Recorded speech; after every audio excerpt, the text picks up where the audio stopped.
Hello बच्चों।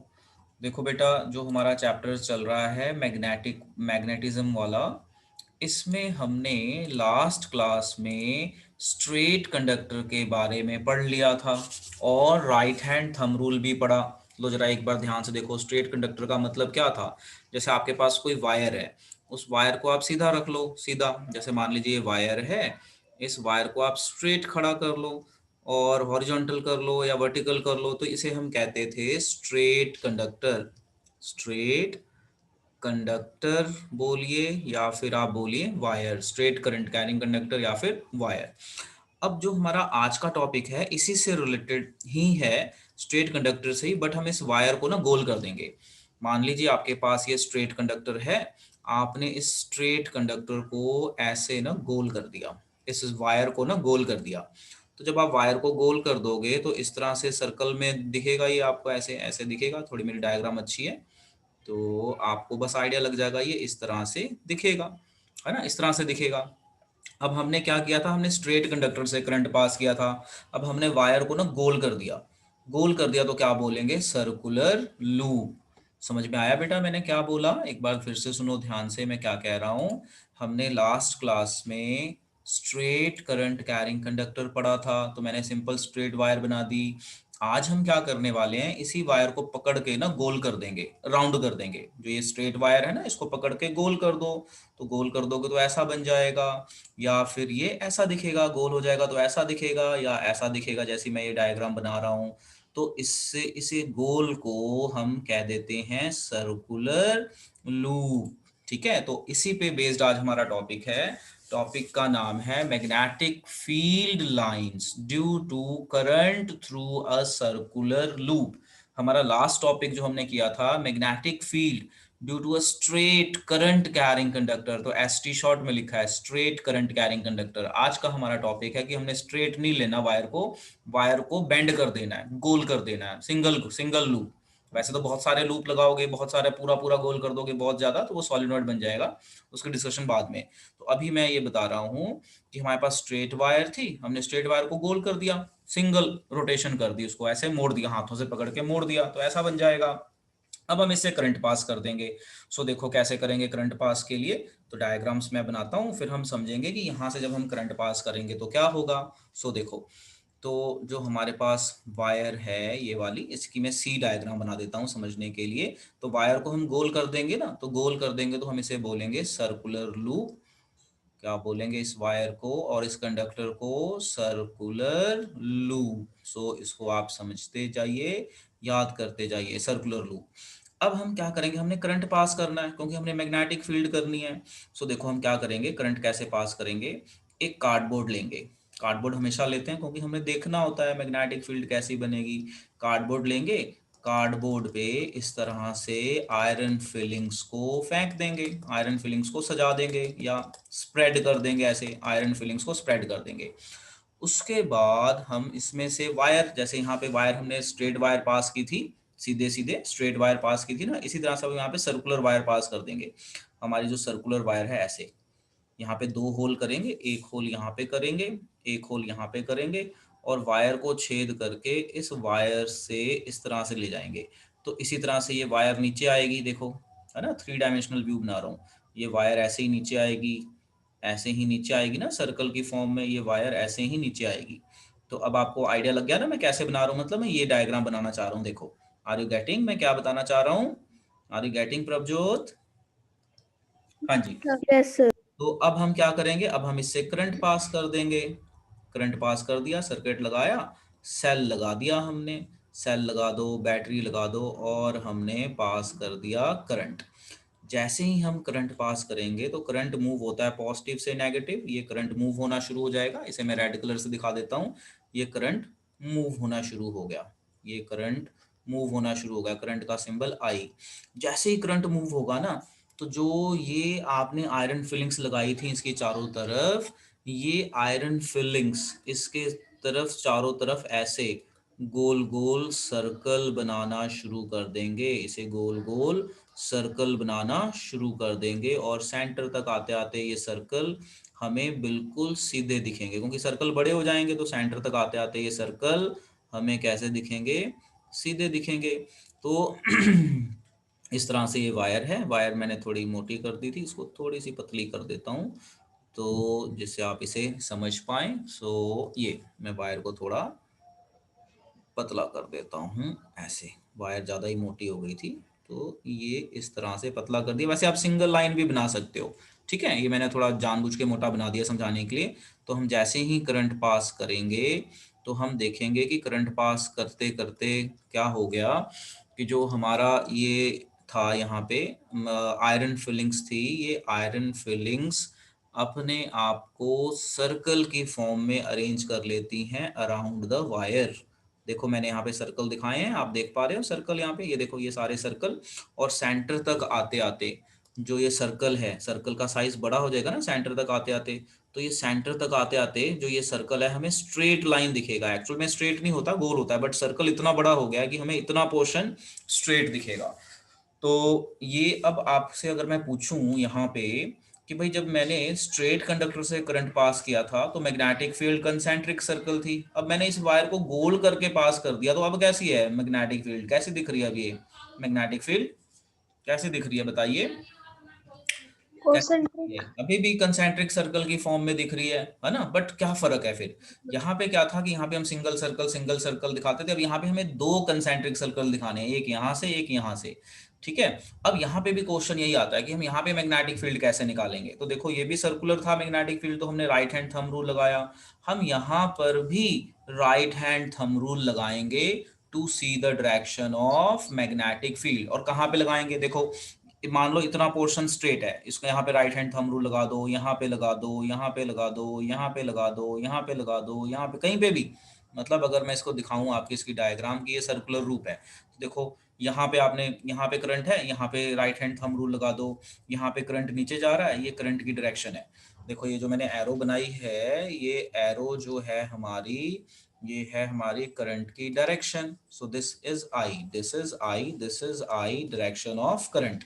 तो अगर करंट यहाँ जा रहा है तो थंब उधर की तरफ चला गया, राइट हैंड थंब है ये सारा डायग्राम देखना, राइट हैंड थंब, ठीक है। तो अब कई बच्चे कहते हैं सर हमने राइट हैंड थंब रूल कहाँ लगाना है, भाई करंट की डायरेक्शन कहीं पे भी लगा दो, यहाँ लगा दो, यहाँ लगा दो, यहाँ लगा दो, देखो नेक्स्ट डायरेक्शन, ये देखो यहाँ पे लगा दो राइट हैंड थंब रूल, यहाँ पे लगा दो राइट हैंड थंब रूल, यहाँ पे लगा दो राइट हैंड थंब रूल, यहाँ पे लगा दो राइट हैंड थंब रूल। तो इसका मतलब ये हुआ कि सर्कुलर लूप में हर सर्कल में हर जगह मैग्नेटिक फील्ड सर्कुलर होती है, और हमने उसकी डायरेक्शन चेक करनी है तो हम कहीं पे भी राइट हैंड थंब रूल लगा सकते हैं। देखो अब यहाँ पे जो हमारी करंट की डायरेक्शन है वो ऐसे है, ये है हमारी करंट की डायरेक्शन यहाँ पे, और यहाँ पे हमारी करंट की डायरेक्शन ऐसे है, ठीक है। और यहाँ पे हमारी करंट की डायरेक्शन ऐसे है, और यहाँ पे करंट की डायरेक्शन हमारी डाउनवर्ड्स है। अब लगाओ राइट हैंड थंब रूल, देखो यहाँ पे थंब दिख नहीं रहा ना, तो राइट हैंड थंब रूल लगाओ। तो राइट हैंड थंब रूल लगाया तो ये एंटी क्लॉकवाइज आ रहा है या क्लॉकवाइज आ रहा है मैग्नेटिक फील्ड, बताओ यहाँ पे कैसा आ रहा है Prabhjot. Right hand thumb rule लगाओ, राइट हैंड, लेफ्ट ना लगा देना, राइट हैंड कैसा आ रहा है यहाँ पे direction of magnetic field, clockwise anti clockwise, कैसा आ रहा सर है। क्लॉकवाइज। हाँ क्लॉकवाइज। क्लॉकवाइज। अच्छा यहाँ पे लगाएं इस पॉइंट पे तो कैसा आ रहा है, कैसा आ रहा है, यहाँ पे दिखा रखा है कैसा आ रहा है। इसी तरह से अगर ये इधर की तरफ आएगा तो कैसा आएगा मैग्नेटिक फील्ड, यहाँ पे आप देखिए एंटी क्लॉकवाइज है ना, यहाँ पे एंटी क्लॉकवाइज। और यहाँ पे आया तो ये भी अगर आप कंपेयर करो तो एंटी क्लॉकवाइज ही है। तो ये दो पोर्शन में यहाँ पे आपको क्लॉकवाइज लग रहा है, यहाँ पे आपको एंटी क्लॉकवाइज लग रहा है, यहाँ पे एंटी क्लॉकवाइज, यहाँ क्लॉकवाइज। तो कहने का मतलब क्या है कि जो सर्कुलर कॉइल है उसका बिहेवियर भी स्ट्रेट कंडक्टर की तरह ही आ रहा है। बस फर्क क्या है कि हमने यहाँ पे रूल लगाना है। तो जब हम यहाँ पे रूल लगाएंगे तो जो हमारा रूल है वो राइट हैंड थंब रूल ही लग रहा है हर जगह पे। We are going to see right hand thumb rule. तो लो जी अब हम थोड़ा सा पढ़ते हैं, इसको समझते हैं। देखो in case of circular current carrying conductor magnetic field is produced in same manner as it is in the case of straight current carrying conductor। तभी तो मैंने straight से कंपेयर किया, और रूल भी हमारा स्ट्रेट वाला ही लग रहा है। बस फर्क क्या पड़ गया, एक कॉइल बन गई, एक कॉइल सिंपल घुमा के एक कॉइल बना देना है, एक बार सर्कल कर देना है, उसे हम बोलेंगे सर्कुलर लूप। बहुत बार सर्कल नहीं करना, simple just a one circle कर देना। जैसे आपका कड़ा होता है, आपने कड़ा पहना है हाथ में, बस उस तरह से फिर उससे करंट पास कर देना है। फिर आप देखोगे जब ऐसा करते हैं तो इस तरह की चीजें हो जाती हैं कार्डबोर्ड के हिसाब से, और ये इस तरह से सर्कुलर लूप बन जाएगा। अब क्या हुआ, इस सर्कुलर लूप को मैंने यहाँ पे रीड्रॉ कर लिया। बी डायग्राम देखो ध्यान से, ये हमें ए डायग्राम तो हमें समझ में आ गई। अब आप देखो ये बी डायग्राम। बी डायग्राम में क्या दिखाया हुआ है कि आपका मैंने यहाँ पे रूल लगाया और इस पोर्शन पे रूल लगाया। देखो सब जगह मैं रूल नहीं लगा रहा हूँ, जहाँ पे मेरा हाथ है वहां देखो मैंने इस पोर्शन पे रूल लगाया और इस पोर्शन पे, आप तो कहीं भी लगा सकते हो। मैंने यहाँ दो पोर्शन पे, ये दो पोर्शन पे रूल लगाया, ये पॉइंट ये और एक पॉइंट ये, तो ये रूल लगाया। तो यहाँ पे रूल लगाया तो करंट की डायरेक्शन जो है ये ऊपर की तरफ है, तो ये क्लॉकवाइज आ जाएगा। देखो करंट की डायरेक्शन किधर को दिखाई है मैंने, ऊपर की तरफ ना, यहाँ ऐसे आ रहा है करंट यहाँ पे, और पीछे से ऐसे आ रहा है। तो पीछे कॉइल में आपका ये एंटी क्लॉकवाइज डायरेक्शन है। तो यहाँ पे जब आप राइट हैंड थंब रूल लगाएंगे तो थंब आपका ऊपर को आ जाएगा और आपका ये बन जाएगा एंटी क्लॉकवाइज, और यहाँ पे थंब अंदर को जा रहा है तो ये बन जाएगा हमारा क्लॉकवाइज। ठीक है। अब आप इसको देखो ध्यान से, अगर मैं इसे बार मैग्नेट से कंपेयर करूं इस डायग्राम को, तो आपको याद है हमारे बार मैग्नेट में एक साइड हमारा नॉर्थ पोल था और एक साइड हमारा साउथ पोल था। तो यहाँ पे हम लिख लेते हैं साउथ, यहाँ पे लिख लेते हैं नॉर्थ। मैं कुछ कंपेयर करना चाहता हूँ। तो हमारी डायरेक्शन क्या थी बेटा मैग्नेटिक फील्ड की, बताइए क्या डायरेक्शन थी बार मैग्नेट में? What was the direction of magnetic field outside the magnet बच्चों, क्या थी? Sir north to south. Outside the magnet it was north to south, it was north to south, और inside the magnet कैसा था? South south to south to north. North. North. और ये ऐसे हम कुछ लाइनें बना देते हैं। सो अब आप इसको इसके साथ कंपेयर करो जो मैंने बनाई है डायग्राम, ये सी डायग्राम हो गई। इस आप सी डायग्राम को बी डायग्राम से कंपेयर करो, कुछ सिमिलैरिटी नजर आ रही है आपको? देखो कुछ सिमिलैरिटी नजर आ रही है। देखो ये ऐसे आ रहा है ना, तो अगर मैं इस सिंगल सर्कुलर लूप को बार मैग्नेट से कंपेयर करूं तो ये वाली साइड मुझे नॉर्थ पोल नजर लग रही है और ये वाली साइड मुझे साउथ पोल लग रही है। देखो क्योंकि आउटसाइड द मैग्नेट क्या डायरेक्शन आ रही है, ऐसे आ रही है, इसके साथ मैचिंग आ रही है ना। देखो ध्यान से इसको यस। मैच करो, मैचिंग आ रही है, सी डायग्राम के साथ कंपेयर करो बेटा। ये हो गई यस सर आ रही। डायग्राम, मैचिंग हो रही है ना। तो इसको अगर मैं नॉर्थ साउथ कंपेयर करना चाहूं तो मैं बार मैग्नेट यहाँ पे रखूंगा, इसे मैच करूंगा। तो ये नॉर्थ पोल है तो ये डायरेक्शन देख लो, तो ये नॉर्थ पोल हो गया, ये साउथ पोल हो गया। ये आपको अपनी नॉलेज के लिए बताया इस, ठीक है। तो एक सर्कुलर लूप में भी नॉर्थ पोल और साउथ पोल बनेगा, उसको हम कैसे डिटेक्ट कर सकते हैं इस तरीके से। अब एक और चीज, जैसे ये आपकी वायर है, ये वायर का पॉइंट है, ठीक है, ये जो वायर का पॉइंट है, इस पॉइंट को आप देखिए ध्यान से, ये वाला पॉइंट और ये वाला पॉइंट, ये जो सर्कल है जहां से ये पॉइंट वायर है, तो वायर के पास जो होगा मैग्नेटिक फील्ड ज्यादा होगी, वायर के पास मैग्नेटिक फील्ड ज्यादा होगी, क्योंकि मैग्नेट के पास आओगे तो फोर्स ऑफ अट्रैक्शन रिपल्शन ज्यादा होती है। बट आपका जैसे जैसे सर्कल बड़ा हो रहा है, देखो जैसे जैसे सर्कल बड़ा हो रहा है तो डिस्टेंस बढ़ रहा है, तो डिस्टेंस बढ़ने से मैग्नेटिक फील्ड कम हो जाती है। एक चीज आप और ऑब्जर्व करोगे कि पहले सर्कल छोटा, फिर बड़ा, फिर और बड़ा, फिर और बड़ा, सेंटर तक जाते जाते इतना बड़ा हो जाता है कि हमें वो सर्कल नजर नहीं आता। क्या नजर आ रहा है? देखो क्या नजर आ रहा है, अ स्ट्रेट लाइन। क्या नजर आ रहा है बच्चों?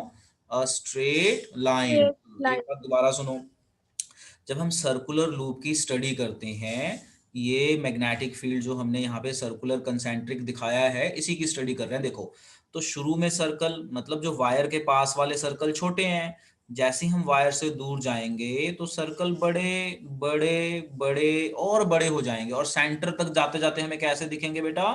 सेंटर वाला सर्कल हमें कैसे स्ट्रेट लाइन। दिखेगा? Straight line. तो एक्चुअल में स्ट्रेट नहीं है, बट इतना बड़ा सर्कल हो गया है कि ये हमें क्या दिखता है? स्ट्रेट। तो कई बार पेपर में क्वेश्चन आ जाता है कि जो हम सर्कुलर लूप बनाते हैं कंसेंट्रिक सर्कल का, तो सेंटर में जाते जाते वो कंसेंट्रिक सर्कल की शेप क्या हो जाती है? तो आप लिखेंगे स्ट्रेट दिखता है, स्ट्रेट।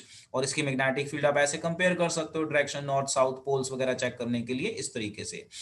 अब आप देखो यहाँ पे, अगर आप ध्यान से देखो तो ये जो सेंटर के आसपास है, यहाँ पे मैग्नेटिक फील्ड की डायरेक्शन सेम है या अलग है? देखो सेम है या अलग है? ध्यान से देखो, ये मैग्नेटिक फील्ड, ये मैग्नेटिक फील्ड, अलग। ये कैसी है? सेम। कैसी दिख रही है हमें? सेम। तो अगर ये सर्कल छोटा होगा ना तो ये मैग्नेटिक फील्ड ऐड हो जाती है और मैग्नेटिक इफेक्ट बढ़ जाएगा। बट अगर सर्कल बड़ा होगा तो आपको पता है सर्कल बड़ा होने से जैसे जैसे डिस्टेंस बढ़ता है मैग्नेटिक फील्ड कम हो जाती है। बट अगर ये सर्कल छोटा है, अगर ये सर्कल छोटा है तो सेंटर में ये एडअप हो जाएंगे मैग्नेटिक फील्ड और हमें मैग्नेटिक इफेक्ट ज्यादा मिलेगा। अब एक बार फिर से डिटेल में सुन लो। सो देखो क्या है, हमने एक स्ट्रेट कंडक्टर लिया, स्ट्रेट वायर। इस स्ट्रेट वायर को हमने बेंड कर दिया सर्कल में, सिंगल सर्कल में, तो हम इसे बोलेंगे सर्कुलर लूप। फिर हमने इस वायर को कार्डबोर्ड में होल करके ऐसा एडजस्ट करके बनाया और यहाँ पे आयरन फिलिंग्स को फेंक दिया। फिर हमने करंट पास किया।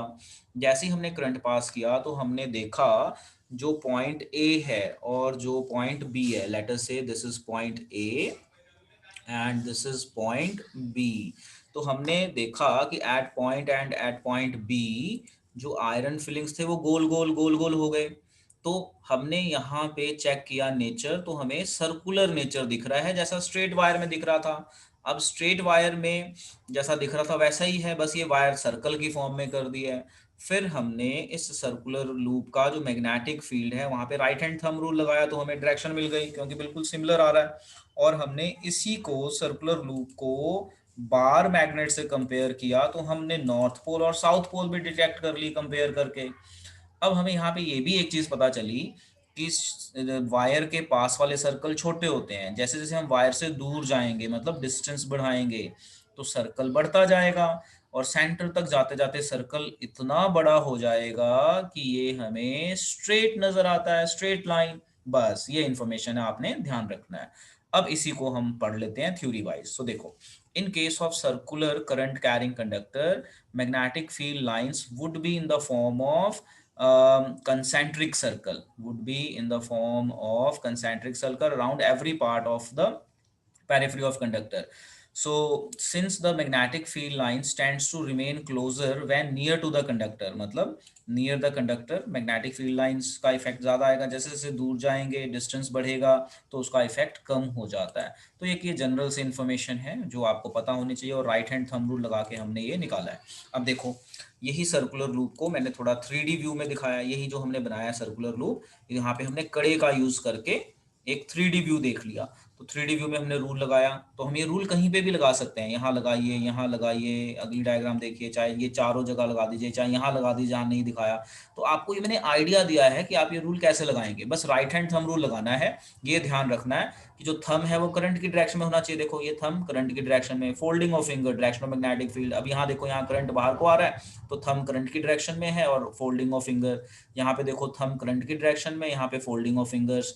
यहाँ पे थंब दिख नहीं रहा क्योंकि करंट नीचे जा रहा है, तो यहाँ पे थंब नीचे को और folding of fingers and clockwise है। तो ये एक आपको आइडिया लग गया कि हम सर्कुलर लूप का कैसे निकाल सकते हैं मैग्नेटिक फील्ड। सो देखो, the direction of magnetic field, तो ये मैंने ऑलरेडी बता दी है डायरेक्शन कैसे निकालेंगे। The direction of magnetic field can be identified by using right hand thumb rule. Let us assume that current is moving in anti clockwise direction in the loop. तो ये यही वाला केस डिस्कस कर रहा है जो मैंने यहाँ पे समझाया। ये देखो एंटी क्लॉकवाइज घूम आया है ना मैंने यहाँ पे, एंटी क्लॉकवाइज, तो इसी की डिस्कशन कर रहे हैं। जस्ट पढ़ देता हूँ, just try to understand. Move anti-clockwise direction in the loop. In that case, magnetic field would be clockwise. तो ये हमें पता है at the top of the loop. Moreover, it would be in anti-clockwise direction at the bottom of the loop. तो top bottom की बात कर रहा है, तो मैंने यहाँ पे top bottom की बात नहीं की है। आप बस ऐसे समझ लीजिए, जैसे ये इसको मान लीजिए टॉप, तो इसको टॉप मान लेंगे तो यहाँ पे हमारी डायरेक्शन आ रही है आपकी इस तरह से, और यहाँ पे मान ले तो यहाँ पे आपकी क्लॉकवाइज, बॉटम पे क्लॉकवाइज अगर आप कंपेयर करो ये एंटी क्लॉकवाइज। तो खैर टॉप बॉटम के चक्कर में ना पड़ो, बस वायर को आप पकड़ लो, वायर को कहीं से भी पकड़ो, रूल लगा देना, जो भी डायरेक्शन आए उसके हिसाब से वहां पे बता देना, ठीक है। तो टॉप बॉटम के चक्कर में पड़ने से कंफ्यूजन हो जाती है। अब आते हैं आगे, क्लॉक फेस रूल। तो एक रूल तो मैंने ये बताया जैसे नॉर्थ पोल और साउथ पोल कैसे डिटेक्ट करोगे। एक ये है कि आप बार मैग्नेट बना दो साथ में। जब आप साथ में बार मैग्नेट बना दोगे तो बार मैग्नेट की डायरेक्शन और इसकी डायरेक्शन कंपेयर कर लो, तो कंपेयर करके नॉर्थ पोल और साउथ पोल आप इसका बता पाओगे। एक और रूल है नॉर्थ पोल और साउथ पोल बताने का, उसे हम कहते हैं क्लॉक फेस रूल। कहते हैं a current carrying loop work like a disc magnet, गोल है, तो polarity of this magnet can be easily understood with the help of clock face rule if current is flowing in anti-clockwise direction। मतलब इस तरह से, जैसे आप circular loop को देख रहे हो, ठीक है, और सर्कुलर लूप में अगर जो डायरेक्शन ऑफ करंट है क्लॉकवाइज है, तो क्लॉकवाइज को हम कहते हैं अपना साउथ, क्या कहते हैं, साउथ। ये ए डायग्राम है। जैसे आप कोई सर्कुलर लूप देख रहे हो, जैसे यही सर्कुलर लूप है, तो सर्कुलर लूप को आप जब भी उसको फेस से देखे, वो सर्कल है ना, डिस्क है, जैसे सर्कुलर लूप है, ये सर्कल में है, तो इस सर्कल को आप ऊपर से देखोगे, फेस ही दिखेगा ना, तो फेस में डायरेक्शन कैसी आ रही है, क्लॉकवाइज आ रही है, तो साउथ पोल हो जाएगा। अगर आप फेस देख रहे हो और डायरेक्शन एंटी क्लॉकवाइज है मान लीजिए, तो एंटी क्लॉकवाइज है, तो हम इसे कहते हैं नॉर्थ पोल। तो नॉर्थ पोल को ऐसे दिखाते हैं, ये इस तरह से दिखाने का तरीका है, और इसे हम कहते हैं फेस रूल। तो ये इस तरह से, तो ये डायग्राम भी बना दी मैंने। तो आपने क्या करना है, दो तरीके हो गए आपको मैग्नेट के नॉर्थ पोल और साउथ पोल पता करने का। पहला तरीका है कि जो आपने ये लूप बनाया है, इसके साथ मैचिंग डायरेक्शन में नॉर्थ पोल साउथ पोल बना लो।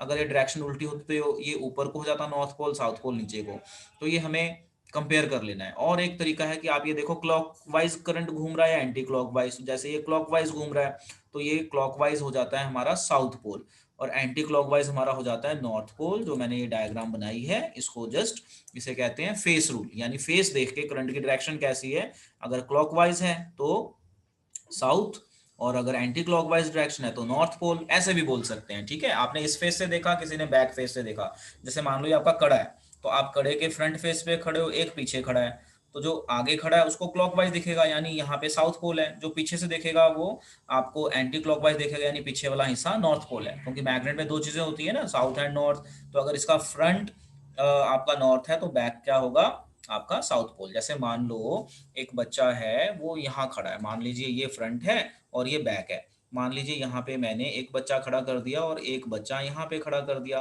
तो ये बच्चा यहाँ से देख रहा है और ये बच्चा इसके पीछे से देख रहा है। तो बेटा जो इसको यहाँ से देख रहा है सामने से, ये मान लीजिए फ्रंट है, जो इसको फ्रंट से देख रहा है उसको ये डायरेक्शन कैसी दिखेगी प्रभजोत, ये डायरेक्शन कैसे दिखेगी वायर में, गोल वायर में कैसे दिखेगी, बताओ बेटा। अमन आप बताओ, अगर एक बच्चा इसको फ्रंट से देख रहा है तो ये सर्कल कैसा दिखेगा उसको, कैसा दिखेगा, क्लॉकवाइज या anti south. Clockwise, clockwise. Clockwise, यानी ये साउथ पोल हो गया, फ्रंट से साउथ पोल हो गया। अब मान लो एक बच्चा पीछे खड़ा है, वो उसको पीछे से देखेगा तो वो उसको कैसे दिखेगा, एंटी क्लॉकवाइज दिखेगा, एंटी क्लॉकवाइज दिखेगा। Yes sir. इसका मतलब जो यस फ्रंट पार्ट है वो आपका साउथ पोल बिहेव करेगा, और जो बैक पार्ट है वो कैसा बिहेव करने वाला है, कैसा बेटा, कैसा, नॉर्थ पोल। ठीक है, तो थोड़ा सा ये सोचना है, और मैं कोशिश कर रहा हूं कि आपको एकदम अच्छे से समझ में आए। चलो आगे चलते हैं। Magnetic field and number of turns in the coil. अब देखो, अब हमने पढ़ लिया कि सर्कुलर कॉइल में मैग्नेटिक फील्ड बनेगी तो वो कैसी होगी, वो हमने पढ़ लिया। सेंटर तक आते आते वो हमें स्ट्रेट दिखेगी मैग्नेटिक फील्ड, ये भी पढ़ लिया। अब वो कौन कौन से फैक्टर हैं जो उसको अफेक्ट करेंगे, तो देखो, magnitude of magnetic field gets summed up in with increase in the number of turns of the coil। जैसे यहाँ पे हमने सिंगल कॉइल बनाई है ना, तो अगर मान लो आपके पास बहुत सारे कॉइल्स हो जाएं, बहुत सारे कॉइल मतलब इस तरह से कि आपके पास वायर है, आपने उसको गोल कर करके गोल कर करके गोल कर करके एक से ज्यादा कॉइल बना दिया। अगर आपने एक ही कॉइल बनाया तो उसे तो हम बोलेंगे सर्कुलर लूप। एक से ज्यादा कॉइल बनाया इन द शेप ऑफ सिलेंडर, कौन सी शेप दे दी आपने इसको, सिलेंडर की शेप दे दी, इतने टर्न दे दिए कि in the shape of cylinder हो गया, तो इसे हम बोल देते हैं solenoid. This is known by the name of solenoid, solenoid. So ये ध्यान रखना कि अभी जो हमने पढ़ा वो हमने सिंगल सर्कल पढ़ा। अगर हम एक सर्कल से ज्यादा बना दें और उसको एक सिलेंडर की शेप दे दें, मतलब एक स्प्रिंग की शेप दे दें, तो उसे सोलेनॉइड बोलेंगे। तो अब ये क्या कह रहा है कि अगर एक से ज्यादा सर्कल बनाओगे तो मैग्नेटिक फील्ड ऐड हो जाती है। If there are N number of turns, देखो बहुत सारे टर्न्स लगा दिए, magnitude of magnetic field will be N times, मतलब बढ़ जाएगी, जितने टर्न्स उतनी फील्ड बढ़ जाएगी। The strength of magnetic field at the centre of loop depends on. अब ये बड़ा इंपॉर्टेंट क्वेश्चन है कि जो आपने सर्कुलर लूप बनाया है, जो उसकी मैग्नेटिक फील्ड की स्ट्रेंथ है, पावर है, वो किस किस चीज पे डिपेंड करती है। तो सबसे पहली बात रेडियस। अगर आपका सर्कल छोटा और सर्कल बड़ा, तो फर्क है, सर्कल बड़ा होगा तो रेडियस बड़ा हो जाएगा, रेडियस बड़ा होने से मैग्नेटिक इफेक्ट कम हो जाएगा सेंटर तक। सर्कल छोटा है, जैसे आपका सर्कुलर लूप छोटा है, तो ये सेंटर तक इसका इफेक्ट ज्यादा आएगा। तो ये बात है कि अगर रेडियस ज्यादा तो मैग्नेटिक इफेक्ट कम। ठीक है जी, जो देखो, radius of the coil, the strength of magnetic field is inversely proportional to the radius of the coil. अब देखो इसको हम क्या कहते हैं, जो हमारा मैग्नेटिक फील्ड है ना, इसका सिंबल होता है बी। कह रहा है कि ये इनवर्सली प्रोपोर्शनल टू रेडियस, मतलब अगर सर्कल का रेडियस छोटा तो मैग्नेटिक फील्ड ज्यादा। ध्यान रखना, मैग्नेटिक फील्ड का सिंबल होता है बी। ठीक है, वैसे आपके सिलेबस में नहीं है, एडिशनल बता रहे हैं। तो रेडियस बढ़ गया तो मैग्नेटिक फील्ड कम, रेडियस छोटा तो मैग्नेटिक फील्ड ज्यादा। The number of turns, as the number of turns in the coil increases, the magnetic strength at the center increase। मतलब आपने मान लीजिए एक एक कॉइल, एक सर्कल बनाया, ठीक है। अब आपने एक से ज्यादा सर्कल बना दिया, तो एक सर्कल और एक से ज्यादा सर्कल में ऑब्वियसली यहाँ पे नंबर ऑफ टर्न्स बढ़ गए, तो इसकी मैग्नेटिक फील्ड, इसकी मैग्नेटिक फील्ड, इसकी ये ऐड हो जाएगी आपस में। तो ऐड होने से मैग्नेटिक स्ट्रेंथ बढ़ जाएगी। तो ये कह रहा है as the number of turns increases, the magnetic strength at the center increases because current in each circular turn same direction, thus field due to adds up। so magnetic field add up हो जाएगी। तो magnetic field is directly proportional to number of turns, number of turns। तो ये भी हो गया clear. अब आ जाओ third part, the strength of current flowing through the it. यानी जो मैग्नेटिक फील्ड है वो डायरेक्टली प्रोपोर्शनल टू करंट होती है। करंट बढ़ाओगे तो मैग्नेटिक फील्ड बढ़ जाएगी, क्योंकि करंट पास करने पे ही मैग्नेटिक फील्ड बन रही है ना। तो अगर पेपर में क्वेश्चन आ जाए कि जो आपका सर्कुलर लूप है, अगर हम इसकी मैग्नेटिक फील्ड बढ़ाना चाहते हैं या घटाना चाहते हैं, तो वो किन फैक्टर्स पे डिपेंड करेगी। तो आप लिखिए, it depends on three factors. Number one, radius of the conductor. अगर कंडक्टर का रेडियस बढ़ा तो मैग्नेटिक फील्ड कम, रेडियस छोटा तो मैग्नेटिक फील्ड ज्यादा, और मैग्नेटिक फील्ड का सिंबल बी है। Number two, number of turns. अगर हमारे सर्कुलर कॉइल में नंबर ऑफ टर्न्स ज्यादा है तो मैग्नेटिक फील्ड ज्यादा, कम है तो कम।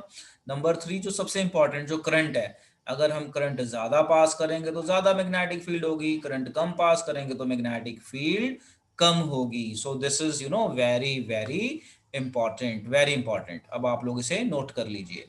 ओके बेटा, अब मैं एक बार रिवाइज करा देता हूं और आप लोगों को बताता हूं कॉपी में क्या लिखना है आपने। सो देखो बेटा, सबसे पहले आप कॉपी में ये हेडिंग डालेंगे, magnetic field lines due to a current through a circular loop. और ये जो मैंने दो लाइनें बताई हैं ये लिखेंगे, ये कुछ ड्रॉ नहीं करेंगे आप। फिर आप इस पेज से ये डायग्राम ड्रॉ करेंगे।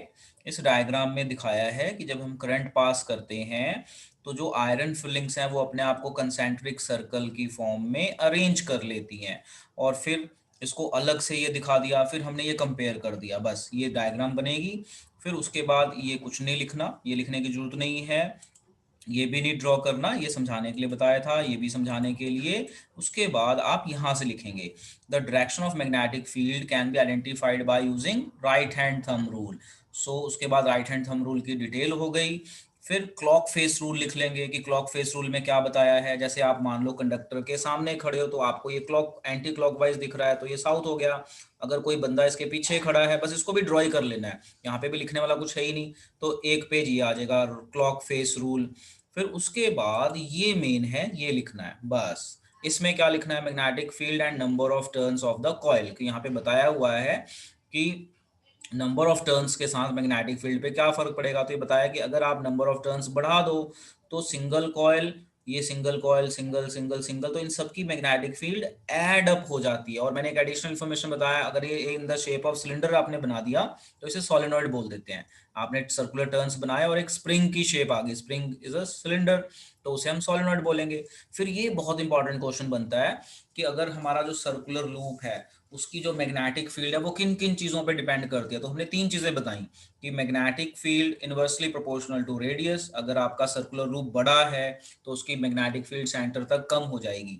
ठीक है, फिर हमने बताया नंबर ऑफ टर्न्स, अगर नंबर ऑफ टर्न्स ज्यादा है मैग्नेटिक फील्ड ज्यादा होगी। और फिर अगर आपका करंट ज्यादा है तो भी मैग्नेटिक फील्ड ज्यादा होगी। तो ये आसान है टॉपिक, आप प्लस टू में बेटा इसकी बहुत डिटेल पढ़ेंगे। तो अभी आप इतना इसको नोट कीजिए, मैंने प्रॉपर बता दिया कॉपी में क्या लिखना है, क्योंकि कई बार बच्चों को दिक्कत आ जाती है कि हम क्या लिखें। तो लिखने वाला पार्ट कम है, थोड़ा समझाते हुए ये पार्ट ज्यादा हो जाता है। सो ये सारा आप लिखें और बेटा खूब प्रैक्टिस करें। तो आज के लेक्चर में बेटा इतना ही।